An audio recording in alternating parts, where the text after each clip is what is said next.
Buckled up, folks, 'cause you were about to hear a jaw-dropping tale about my cheating wife and how I caught her dead to rights, outfoxed her lies, and slipped away with my little girl before she could catch her breath. I was Mike, 32, a grease-stained mechanic from Boise, Idaho, living in a weathered split-level house on Overland Road with my wife, Jessica, 29, and our 3-year-old daughter, Lily, who was the light of my life. Jessica was a paralegal downtown, always tearing off in her silver Toyota Camry, while I was elbow-deep in engines at Boise Auto Repair off Vista Avenue. We'd been married 5 years, and I thought we had it made, grilled steaks out back by the junipers, chased Lily across the dusty yard, laughed over beers on the porch. But that day, I found out she'd been playing me for a fool, and I was already working on a plan to turn the tables and vanish with everything that mattered. It was Saturday morning, February 21st, a chilly day with the sun barely breaking through the clouds, snow still clinging to the rugged foothills up near Boise Basin. I was off work, lounged in my faded Carhartt hoodie, sipped Folgers from a chipped Boise State Broncos mug, stared out the kitchen window at the frost dusting our scrappy lawn. Jessica was buzzing around like a hornet, blonde hair yanked into a messy bun, threw on a sleek blazer and black heels, way too fancy for a regular workday, if you asked me. Work emergency, she snapped, snatched her keys off the counter with a jangle. Lisa's got us meeting some hotshot client from Tacoma. Big case, don't wait up, Mike. Her Camry growled to life outside. Tires crunched gravel as she peeled out, headed east. I let it slide. Lisa was her boss, a real hard-nosed type, always dragged Jessica in for late-night depositions or weekend grunt work down at their office on Front Street. Lily was over at my mom's place in Nampa, stayed the weekend, so I had the house to myself. I decided to tackle that damn leak under the kitchen sink, had been dripping for weeks, drove me nuts. I was sprawled on the linoleum, my craftsman tools set spread out like a mechanic's buffet. Wrenches, a roll of plumber's tape, a socket set, a greasy rag, and a bucket half full of murky water caught the drip. The room smelled like burnt coffee and WD-40, and I was humming some old George Strait tune, felt halfway useful, when Jessica's iPad lit up on the counter with a little buzz. She was always glued to that thing, texted Lisa about case files, scrolled Pinterest for Lily's next birthday cake, whatever. I glanced over, figured it was work, but the name on the screen hit me like a kick to the chest. Ryan. Last night was unreal. Can't wait to see you. Same spot tonight? My stomach flipped like I'd spun out on icy overland. Ryan? We didn't know no Ryan. My hand shook as I grabbed the iPad. Her passcode was Lily's birthday, March 12th, 22. Dumb as a bag of hammers, and I swiped it open. There it was, a whole damn thread that knocked the wind out of me. Dirty messages back and forth. Plans to meet up at sketchy motels out in Meridian, just 10 miles west of here. Photos of her in some lacy red number I'd never seen, smirked at the camera like she was hot stuff. And then the kicker, she was bad-mouthing me.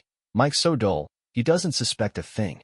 Months of this crap, sneaked around behind my back while I was home, read Lily Goodnight Moon, or pulled overtime under some busted Chevy at the shop, grease up to my elbows. I was trembling, smeared black grease across the counter, but I wasn't no idiot. I yanked my beat-up Samsung Galaxy from my Levi's pocket.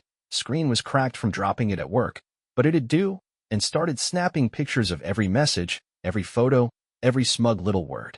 I sent them all to myself. Hands shook like I was threading a strip bolt. My breath came fast. She was due back around 6 p.m., and I was already plotting. I had a buddy, Tom, a lawyer out in Eagle, just 15 minutes north of here, sharp guy, knew his stuff. Maybe it was time to give him a call, kept this under wraps. I started pacing the living room, boots thudded on the hardwood, stepped over Lily's plastic dump truck, and that ugly plaid couch we scored off Craigslist for $50. Outside, Boise was quiet, kids pedaled bikes down the street. A neighbor's mutt barked at nothing, but in here, my head was spinning like a bad tire. I kept running it over. Every time she rolled in late, blamed case prep, with Lisa, smelled like some flowery perfume I didn't buy her. Every time she bit my head off or left a coffee mug out or forgot to mow the lawn. Was she with this Ryan dirtbag during that team dinner in Caldwell last month? That girls' night at the Boise River Greenbelt when she came home all giggles? I was steaming, my fists balled up tight, but I locked it down. Wasn't showing my cards yet. I had a move to make, and she wouldn't see it coming till it was too late. Then the doorbell rang, cut through the silence like a gunshot. It was some scrawny kid in a hoodie, held a bouquet of red roses wrapped in crinkly plastic. He handed him over, and I fished out the card. To my sweet escape. R. My jaw clenched so hard my teeth ached. Oh, Jessica, you had no idea what was brewing. How stupid do you have to be to send a bunch of flowers home? I stood there in the kitchen, them roses from Ryan still in my hand, when Jessica rolled back in around 6 p.m. that Saturday. The Toyota Camry's engine growled as she pulled into the driveway, headlights cutting through the dusk, settling over Boise. I'd spent the afternoon stewing, them iPad messages burning a hole in my brain, but I wasn't about to let on. Not yet. She came through the door, tossed her purse on the counter with a thud, and kicked off her heels like nothing was up. God, Lisa's a nightmare, she said, brushing her blonde hair back, still in that fancy blazer. That client from Tacoma dragged on forever, some lawsuit with a lumber outfit up in Coeur d'Alene. She smirked, like she was proud of the yarn she was spinning. I leaned against the sink, arms crossed, and nodded slow. Them flowers came while you were out, I said, pointing at the bouquet on the table, red petals drooping a little now, cards sticking out like a taunt. Her eyes flicked to M, and for a split second, I saw her freeze, but then she laughed it off. Oh, those. Lisa sent M some weird thank you for putting up with her crap today. She's so extra sometimes. Her voice was smooth as butter, but I knew it was a lie. Lisa didn't strike me as the flower type, and that R on the card wasn't no L. I just grunted, kept my face blank. Huh, nice of her, I said, picking at a grease stain on my Carhartt sleeve. Inside, I was boiling. Wanted to chuck them roses at her and demand who Ryan was, but I held it in. I had a better play. You've been kinda snappy lately, I said instead, keeping my tone casual, like it was no big deal. What's eating you? She rolled her eyes, huffed like I was the problem. Oh, come on, Mike, don't start. I'm beat from work, and you're nagging me about my attitude? Maybe if you'd pick up your junk around here, I wouldn't be so on edge. She waved at a stray wrench I'd left by the fridge from fixing the sink. Fair point, but it was just the opening I needed. I shrugged, raised my voice a tick. Just saying, you're biting my head off every day. Ain't my fault your job's a grind. Her face tightened, and she snatched her purse back up. You know what? I don't need this right now. I'm going for a drive, clear my head. She stormed out, heels clacking on the hardwood, and I heard the Camry roar off again, tires squealing as she turned onto overland toward downtown Boise. Good riddance, I thought. She had no clue I'd just set her up, gave her a reason to bolt while I got to work. The second she was gone, I grabbed my Samsung Galaxy off the counter, cracked screen glowing in the dim light, and scrolled to Tom's number. Tom was my buddy from way back, a lawyer out in Eagle. Sharp as a tack, kept things quiet when you needed him quiet. I dialed him, kept my voice low even though I was alone. Hey Tom, it's Mike. Got a mess here. Jessica's stepping out on me, and I've got proof. Can you start divorce papers? Keep it hush-hush. He didn't flinch, asked for details, told me to send everything over. I'll get it rolling, Mike, he said, calm as ever. Send me what you've got, and don't tip her off. I hung up, heart pounding, and turned back to that iPad still sitting there like a loaded gun. I swiped it open again, March 12th, 22, Lily's birthday, and dug deeper. More messages. Ryan telling her to meet at the Red Lion Hotel in Meridian last Tuesday. Her replying she'd tell Mike it's a late night with Lisa. A blurry pic of M at some bar, her laughing, him with slicked back hair and a smug grin. Another of her in a motel room, curtains drawn, time-stamped 2 weeks ago. I snapped photos of it all with my phone. Every word, every lie, my hands steady now, fueled by a cold kind of focus. I found an email app on the iPad too, dug through her trash folder, and hit gold. A receipt for a room at the Riverside Hotel downtown, booked under her name 3 Fridays back, paid with her debit card, the one tied to our joint account at Idaho Central Credit Union. I screenshotted that too, sent it all to Tom in a big zip file over my spotty Wi-Fi. The house was dead quiet now, just the hum of the fridge and the faint bark of a dog down the street toward in Morrison Park. I stood there, staring out at the dark foothills, the Boise River a black ribbon in the distance. Jessica thought she was slick, but I was already 3 moves ahead. Tom'd have them papers ready soon, and she'd never see it coming till they landed in her lap. I was still rattled from Jessica storming out when my phone buzzed later that Saturday night. It was Nate, my old buddy who slung drinks at a dive bar up in Boise's North End, a gritty joint called The Pocket off 13th Street. I'd known Nate since high school, big guy, beard like a lumberjack, drove a rusty Dodge Ram. He didn't mess around, so when I picked up and heard his voice, low and urgent, I knew it was trouble. "Mike, you better get up here," he said. "Jessica's in my bar, cozied up with some slick fella, tall, fancy hair, looks like he's got money. They're acting real chummy over beers in the back booth." My chest tightened like someone cranked a vice around it. That had to be Ryan, the jerk from them iPad messages in them damn roses. I didn't waste time. "Thanks, Nate. I'm on it," I said, hung up, and grabbed my keys off the counter. My beat-up Ford F-150 was parked out front on Overland Road, a '98 model with chipped blue paint and a dented tailgate from hauling parts. I fired it up, the V8 rumbling to life, and peeled out, headed north through Boise. The streets were quiet, just a few cars cruising under the streetlights, the Boise River glinting off to my right as I passed the Greenbelt turnoff. I took State Street up past the Capitol building, its dome lit up against the dark, then hung a left onto 13th, the north end's funky old houses and hipster coffee joints blurring by. My hands gripped the wheel tight. I wasn't sure what I'd do when I saw her, but I knew I needed proof. The pocket sat squat and dim, neon Coors sign flickering in the window, gravel lot out back half full of pickups and a couple Harleys. I pulled in, parked near a dumpster where I can see the bar's side exit, a rusty metal door propped open with a brick. Nate said back booth, so I stayed put, killed the engine, and fished my Samsung Galaxy out of my Levi's pocket, cracked screen and all, but the camera still worked. I waited, breath fogging in the cold cab, watching folks stumble in and out, laughing over cigarettes. Then I saw her, Jessica, blonde hair loose now, stepping out that side door with a guy. Tall, slick-back brown hair, wearing a shiny jacket like some downtown real estate hotshot. Ryan. They leaned close, her giggling, him with a smug grin, sipping from a bottle of Bud Light. My gut burned, but I kept cool.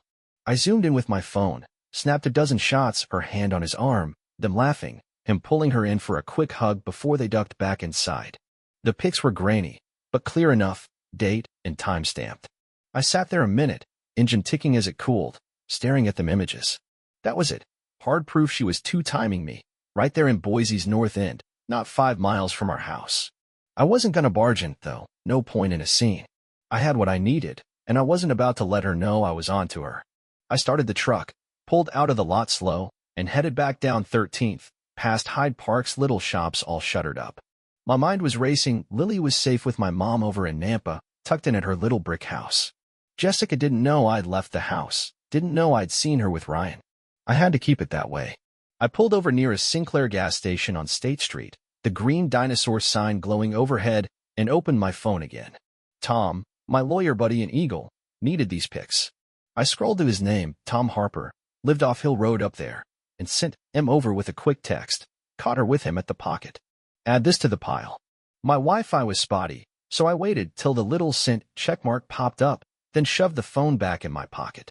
I leaned back in the driver's seat, the F-150's vinyl creaking, and stared out at the empty street. The foothills loomed dark beyond the city, a few lights twinkling up near Table Rock. Lily was fine. My mom had her watching cartoons, probably eating pancakes tomorrow. Jessica thought she was pulling one over on me, sipping beers with that clown, but I was building a case she couldn't wiggle out of. Tom'd have them divorce papers cooking soon, and these photos to make sure she didn't stand a chance. I took a deep breath, the cold air sharp in my lungs, and turned the key. Time to head home, play dumb a little longer. I was back home, still wired from seeing Jessica with that Ryan fella at the pocket, when my phone buzzed around 2 a.m. that Sunday. It was Kelly, my sister. She worked late shifts at St. Luke's Hospital downtown, lived in a little rental off Warm Springs Avenue. She was a Spitfire, always had my back, drove a beat-up Jeep Cherokee. "Mike, I just saw Jessica's Camry," she said, voice sharp. "It's parked outside some house in the West End, over on 25th Street near Main. Thought you'd want to know." My jaw tightened. 25th was a quiet stretch, old bungalows and big trees, not far from downtown Boise. I thanked her quick, told her to keep it quiet, and grabbed my keys. I hopped in my Ford, the cab still cold from the night air, and headed west from Overland. The streets were dead, just a few streetlights glowing orange, the Boise River a dark ribbon off to my south as I crossed the 9th Street Bridge. I turned onto Main, then hung a right onto 25th. Sure enough, there was Jessica's silver Camry, parked crooked in front of a gray Craftsman house with a sagging porch. Next to it sat a shiny black Audi A4, waxed up like it belonged to some big shot. Ryan. My gut told me he was the type. Fancy car, slick hair, matched the guy from the bar. I eased the truck past, parked half a block down by a vacant lot, and killed the lights. I watched through the windshield, breath fogging in the chill. The house was dark, curtains drawn, but then the front door cracked open. Jessica slipped out, blonde hair loose, jacket pulled tight, glanced around, and darted back inside like she was hiding something. I grabbed my Samsung Galaxy, zoomed the camera as best I could, and snapped a flurry of pics. Her Camry, the Audi, her sneaking in, timestamped 2:14 a.m., February 22nd, 2025. The shots were dim, but you could tell it was her. Same blazer from earlier, same guilty hunch in her shoulders. I sat there a minute, engine off, the quiet hum of Boise at night settling around me. Crickets chirping, a train horn faint from the tracks near the river. My phone pinged again, Jessica this time, texting me. Hey, I'm sorry about earlier, got caught up with work stuff. Let's talk tomorrow. Fake as a $3 bill. I ignored it, shoved the phone in my Levi's pocket, and started the truck. I had one more stop. Tom, my lawyer buddy, was waiting to meet me at the Flying M Diner, a 24-hour joint in Garden City, just 5 miles northwest of Boise. I took Maine back to the interstate, the F-150 rattling over the potholes, and pulled into the diner's lot around 2:45 a.m. Neon lights buzzed overhead, reflecting off Tom's gray Honda Accord parked near the entrance. He was inside, hunched over a coffee in a booth, wearing a rumpled polo. Didn't look like no slick attorney, but he knew his stuff. I slid in across from him, the vinyl seat creaking, and dumped everything on the table. My phone with them new pics from 25th Street, plus the ones from the pocket, the flower card I'd stuffed in my wallet, creased now, to my sweet escape, R in black ink, and a USB drive I'd loaded with screenshots from her iPad back home. Here's the lot, I said, keeping my voice low. Texts, photos, that card. She's been running around with this Ryan guy, and I've got her pinned. Tom sipped his coffee, flipped through the pics on my phone, nodded slow. This is gold, Mike, he said. Caught her dead to rights. Courts'll eat this up. I'll add it to the divorce filing. Keep it locked down till we're ready. He took the USB, slipped it in his pocket, and jotted notes on a napkin, dates, times, places. I leaned back, the diner's hum filling the silence. Clinking plates, a waitress hollering an order for hash browns. Lily was still safe with my mom in Nampa, probably curled up with her stuffed bunny, oblivious to her mama's mess. Jessica thought she was slick, texting me that phony apology, but I wasn't biting. I'd handed Tom an airtight case, texts about motel meetups, that bar hug, her sneaking into Ryan's place at 2 a.m. My F-150 sat in the lot, loaded with gas and grit, ready for whatever came next. I was playing it smart, staying quiet, letting her dig her own hole while I built mine deeper. I left the diner after meeting Tom, the clock pushing 3:30 a.m. that Sunday, and pointed my Ford toward Nampa. Lily was still with my mom, and I needed her back home. Needed to see her, hold her, keep her close while I sorted this mess with Jessica. The highway was dark, just a few semis rumbling past, the Treasure Valley stretching flat and quiet under a starry sky. I pulled off at the 12th Avenue exit in Nampa and rolled up to Mom's little brick house on 3rd Street South. Yellow porch light glowing, her old Buick LeSabre parked out front. She opened the door in her robe, gray hair a mess, and handed Lily over, still in her pajamas, clutching her stuffed bunny. She's been an angel, Mom said, patting my arm. I just nodded, kept it short, didn't want her asking questions I couldn't answer yet. I buckled Lily into her car seat, her little head bobbing, and drove us back to Boise, the hum of the tires steadying my nerves. She stayed quiet, thumb in her mouth, oblivious to the chaos her mom had kicked up. We got home around 4:30 a.m., the split level dark and cold. I carried her inside, laid her in her crib by the window, overlooking the junipers out back, and watched her settle, her bunny tucked under her chin. My chest ached. She was my world, and Jessica didn't deserve her after all them lies. My phone buzzed as I stood there, Jessica calling, her name lighting up the cracked screen. I picked up, kept my voice flat. Yeah. Where's Lily? She demanded, sharp like she had any right. I want to see her, Mike. It's been days. I leaned against the crib rail, stared at Lily's curls. She's with me, I said, Vague as mud. Been busy, Jessica. We'll figure it out later. She huffed, started in with, I'm her mother, but I cut her off. Gotta go, Lily's fine, talk tomorrow. I hung up before she could argue, set the phone to silent. She didn't need to know squat. Not yet. I had bigger moves to make. I slipped out to the kitchen, the linoleum cool under my boots, and dialed Tom. He picked up quick, sounding worn, probably still at his office off Eagle Road. Mike, you got more? He asked. I paced, kept it low. Nah, just checking in. Lily's home. Need them papers finalized, Tom. Full custody too. I've got all that evidence. Texts, pics, the works. He grunted, papers rustling on his end. It's done. Divorce filing's ready. Custody request included. Evidence is attached. Flower card, bar shots, that West End stuff. I'll have it locked down Monday. I thanked him, hung up, and stood there, the fridge humming in the quiet. That was it. Papers set, my ticket out. I headed to the garage, flipped on the bare bulb hanging over my workbench, tools scattered from fixing a neighbor's mower last week, oil cans stacked by the wall. My F-150 sat parked inside, tailgate down, and I started packing. Essentials only. A duffel with my Levi's, flannels, and work boots, Lily's clothes, little jeans, her favorite dinosaur shirt, stuffed in a backpack, a box of diapers, wipes, her bunny spare, ear mom sewn on. I tossed in my Craftsman wrench set, a cooler with some water and snacks, goldfish for Lily, jerky for me, and a folded tarp from the shed out back off Americana Boulevard. The truck bed filled up quick, but I kept it light, had to move fast when the time came. I hauled out an old road atlas too, Idaho highways dog-eared from fishing trips up to McCall, just in case. Back inside, I stood in the living room, boots scuffing the hardwood by that ugly plaid couch. The place felt heavy, 5 years of memories with Jessica, now sour as spoiled milk. Boise sprawled outside, the foothills dark lumps against the sky, lights twinkling down by the Boise River. I was leaving it behind. Our house, my job at the shop on Vista, all them spots we'd called ours, and Morrison Park where Lily chased ducks, the Saturday market downtown. My F-150 was ready, Lily was safe, and Tom had the papers locked. Jessica'd be blindsided, and I'd be gone. I sat on the couch, the springs creaking, and felt the weight of it. Fatherhood pulling one way, this plan the other. But I wasn't turning back now.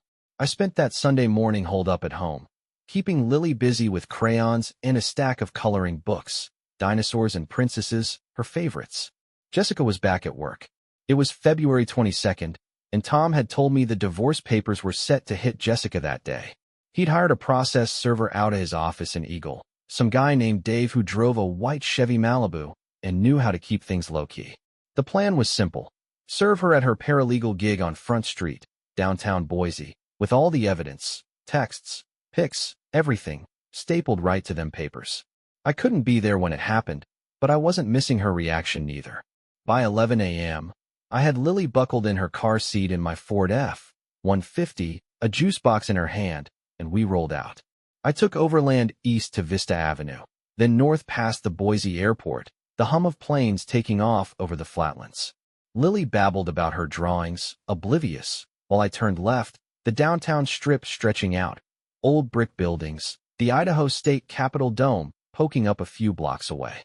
Jessica's office was in a squat, gray building between 5th and 6th, big windows facing the street, her firm's name, Peterson and Associates, etched in gold letters. I parked my truck half a block down, near a meter by the Bass Block, where I could see the entrance but stay out of sight. The F-150's chipped blue paint blended with the parked cars, mostly Subarus and Priuses from the office crowd. I cracked the window, the chilly air seeping in, and waited. Around 11:30, Dave's Malibu pulled up, double-parked right in front of her building. He hopped out, skinny guy, ball cap, clipboard in hand, and ducked inside. My heart thumped like a misfiring engine. Lily munched goldfish in the back, humming some tune, while I kept my eyes glued to them windows. 5 minutes later, Jessica burst out the front door, papers clutched in her fist, blonde hair flying wild. She was yelling, couldn't hear the words, but her face was red, arms flailing like she'd lost it. Dave hightailed it back to his car, peeling out toward Capitol Boulevard, job done. She spotted her Camry parked across the street by the Grove Plaza, stormed over, and chucked the papers onto the passenger seat, then slammed the door so hard I felt it from where I sat. I grinned. Couldn't help it. She'd been blindsided, just like I wanted. Them papers had it all. Copies of Ryan's texts about motel meetups in Meridian, pics from the pocket of her hugging that slick jerk, shots of her sneaking into his place on 25th Street, even that flower card, to my sweet escape, R. She paced by her car, phone to her ear, probably calling me already. Sure enough, my Samsung Galaxy buzzed in my pocket, her name flashing. I let it ring, watched her stomp around, then turned the key in the ignition. Time to go, kiddo, I said to Lily, who giggled and waved her juice box. I pulled out of the spot slow, merged onto Front, and hung a left onto 9th Street, heading for I-84. She called again as I crossed the Boise River Bridge, the water glinting under the noon sun. I picked up this time, kept it short. What the hell, Mike? She screamed, voice shrill enough to crack glass. You're serving me papers? With pictures? This is my privacy, you can't do this. I smirked, kept my tone flat. It's done, Jessica. You made your choices. She started hollering something about lawyers and rights, but I hung up, shut the phone off, and tossed it on the dash. She didn't get it. I was gone already, in my head at least. I hit westbound, the F-150 rumbling past the Simplot plant, its big white silos looming off the highway. Lily sang to herself in the back, crumbs on her shirt, while I gripped the wheel, the interstate stretching out toward Nampa and beyond. The foothills faded behind us, Table Rock a faint hump in the rearview.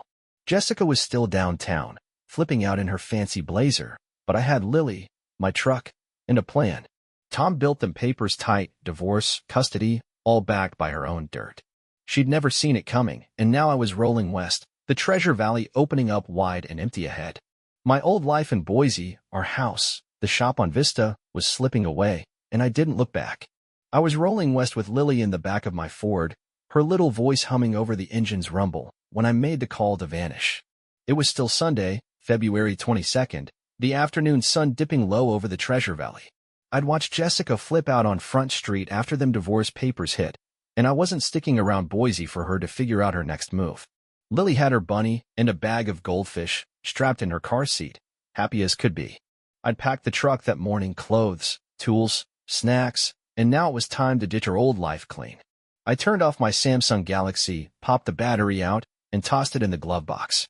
No trace, no calls, she wasn't tracking me down. Back at our split level on Overland Road, I'd spent the last days clearing it out on the sly.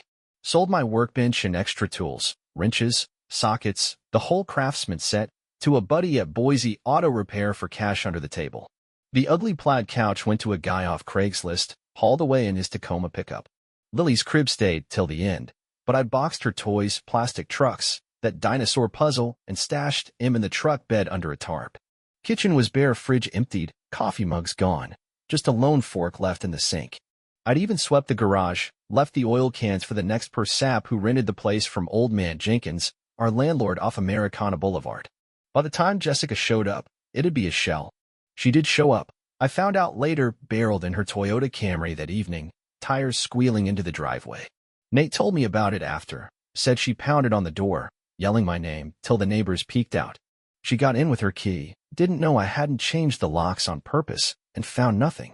Living room empty, no couch, no TV, just dust on the hardwood. Kitchen cabinet swinging open, bare as bones. Lily's room stripped, no crib, no toys, just a lone sock by the window overlooking the junipers. Jessica went nuts, kicked the wall, left a dent Jenkins bill her for. She called Nate first. He was at the Pocket, pouring beers off 13th Street in the North End. Where's Mike? She demanded, voice shrill over the bar noise. Nate played dumb, shrugged like he always did. Ain't seen him, Jessica. Maybe he's working late at Vista. She didn't buy it, but he stonewalled her good. Then she hit up Kelly. My sister was home, washing dishes after her shift at St. Luke's downtown. Jessica's Camry screeched up her curb, and she banged on Kelly's door, still in that blazer, divorce papers crumpled in her hand. Kelly, where'd he take Lily? She hollered. Kelly leaned on the frame, arms crossed, her Jeep Cherokee glinting in the drive. Don't know, don't care, she said, cool as ice. He's gone. Jessica, figure it out yourself. Jessica cussed her out, threatened cops, but Kelly shut the door in her face. Neither of them spilled a thing. Nate and Kelly had my back. Always did. Jessica was left spinning, No clue where I'd gone with Lily. I was miles away by then. The F-150 chewing up I-84 past Caldwell, 25 miles west of Boise, headlights cutting through the dusk. Lily giggled in the back, munching crackers, while I kept my eyes on the road, the flat farmland blurring by. My phone was dead, no signal for her to ping, no way for her to reach me. She'd lost Lily, our girl, my girl, and any grip she thought she had. Them papers Tom served her laid it all out, me filing for divorce, asking for full custody, backed by pics of her with Ryan at the pocket, sneaking into his place on 25th Street, them texts about motels in Meridian. She had nothing left to fight with, and I'd made sure of it. Boise faded in the rear view, the foothills just a smudge against the sky. I passed the Nampa exit where Mom lived, kept going, the interstate stretching toward Oregon. The truck was loaded, Lily's backpack, my duffel, that tarp flapping a bit in the wind. Jessica was back there, scrambling in our empty house, probably calling lawyers or Ryan, but it didn't matter. I'd pulled a clean break, left her with dust and a dented wall. My hands gripped the wheel, steady now, the weight of it sinking in. I was out, and she was stuck. Months later we settled in Twin Falls, 130 miles southeast down I-84. Nate, my bartender buddy from the pocket, also moved there. He got bored with Boise's north end and got a job pouring drinks at Elevation 486, a joint overlooking the Snake River Canyon. He'd called me, said Jim's auto repair on Blue Lakes Boulevard needed a mechanic, and he'd put in a word. I'd been laying low after ditching Jessica and I rented a single-wide trailer off Kimberly Road, yellow siding peeling but ours. The divorce had finalized in June. Tom, my lawyer from Eagle, rang me on a burner phone I'd snagged at a Nampa gas station. He pushed it through Boise's Ada County Courthouse, and Jessica's case sank like a busted tire. Them papers he'd served her on Front Street, text with Ryan about motel meetups, pics from the pocket, shots of her Camry by his Audi on 25th Street, proved she'd been running around. Judge handed me full custody of Lily, no visitation for her, said Jessica's choices showed she couldn't be trusted. Tom mailed the decree to a Twin Falls P.O. box, and that was that she was out of our lives for good. I'd started at Jim's garage soon as we got to town. Nate vouched for me, and Jim, a gray-haired grump who drove a 70s Bronco, didn't care about my past, just my hands. I fixed tractors and Fords for ranchers off Highway 93, cash under the table, enough to pay $600 rent on the trailer and put Lily in daycare on Filer Avenue. She'd come home with paint on her cheeks, yakking about kids she'd met, while I parked the F-150 out back of Jim's, its tarp still bunched from our getaway. Twin Falls was small, sagebrush hills, canyon rim a stone's throw away, and folks minded their own, which suited me fine. One Saturday in August, I took Lily to Harmon Park off Main Avenue, a green patch with swings and a creek gurgling through. She was 3.5, darting around in her little Nikes, pigtails swinging as she hit the slide. I sat on a bench, Levi's dusty from a morning under a Dodge, sipping a Pepsi from the Chevron on Addison. The sun beat down, canyon stretching wide below Perrine Bridge, where base jumpers leaped sometimes, dots against the sky. Lily hollered for me to watch, sliding with a grin, and I felt a calm settle in, like oil smoothing a rough engine. I'd think about Jessica now and then, how she'd lost it when she found our Boise place empty, couch gone, my tools sold to a guy at the shop. Nate said she'd hounded him at the pocket, then quit her job at Peterson and Associates, might have moved to Nampa or Meridian, chasing Ryan or some sucker. Didn't matter, she'd lost Lily, lost any pull she'd had. Them pics I'd snapped, that flower card from R, had clinched it, and I'd played smart. Kelly'd said Jessica tried fighting the custody, but her own dirt buried her deep. I stretched out on that bench, flannel shirt sticking to my back, and watched Lily chase a grasshopper by the creek. Twin Falls was our spot now. Nate got me the job, and it stuck. Jim's paid for daycare, her trike I'd fixed from a garage sale, ice cream cones at O'Duncan's downtown. The trailer creaked, leaky sink I'd patched, but it was home, free of Jessica's stink. I'd outsmarted her, kept Lily safe, and landed here cause of Nate's tip. The Snake River flowed steady below, canyon walls glowing red in the dusk, and I knew we'd made it, new horizons, just me and my girl. Share your thoughts in the comments. Was it fair for Mike to take Lily and vanish without giving Jessica a heads up, or did she deserve it? If you liked the story, subscribe to the channel and give us a like.